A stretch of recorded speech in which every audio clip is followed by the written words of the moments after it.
As small children, we let our natural human tendency teach us to run from trouble. For instance, if as a young child we saw a strange dog and we didn't know if that dog was mean or if it was nice, if it was just coming to be petted or if it wanted to bite me. And so as a small child, when we find ourselves in that position, we would run from what we perceive as trouble. We would also run if we thought we were in trouble, if we thought we had disobeyed our parents or if we had made our parents mad.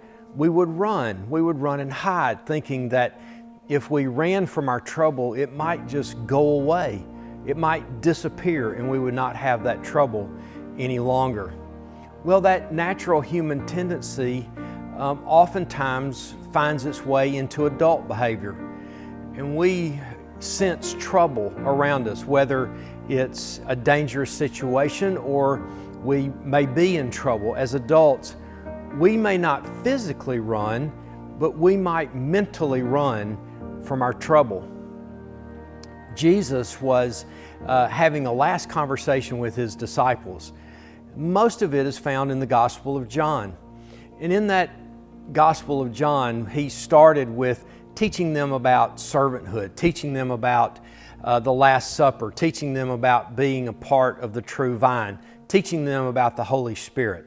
When He got through with that long discourse, He ended with these words. He says, "I have told you all of these things so that you will have peace." And then He said, "In this world, you're going to have trouble." But then He said these words, and I want you to hear these words. He said, "But take heart, I have overcome the world." You see, Jesus told us that in this life we're going to have trouble.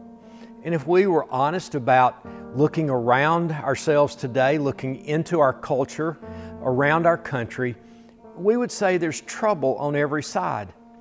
And we might have a tendency to try to run from that trouble. Well, the reality is we have to run with that trouble. We can't run from it. It's not going to necessarily just go away. We have to run with it.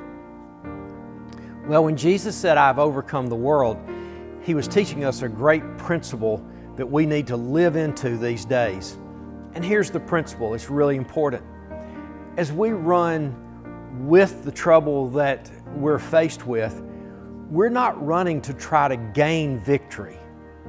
We will never have victory in our own selves, in our humanity, in our own capacity to gain victory over the trouble. But there's a different perspective. We are running because we already have victory. We are running with trouble that Jesus has already overcome for us. You see, we're not running to try to obtain victory.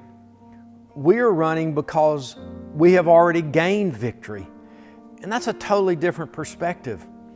We need to understand that through the death of Jesus on the cross, we have gained victory over every trouble that we can encounter because He has overcome the world.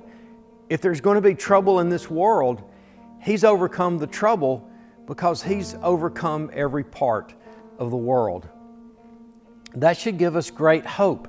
That should give us great encouragement as we live into these days which we would all say are full of trouble of all kinds. We've been living in these days now for almost 3 months, maybe more, and it seems like new troubles come every day. But I want to encourage you today. I want you to live into the idea that Jesus has overcome and that we're running with Jesus. We're not running to try to do something that He's going to eventually do. He has already overcome our trouble. And we need to live in that hope. We need to live in that victory that has already been won for us.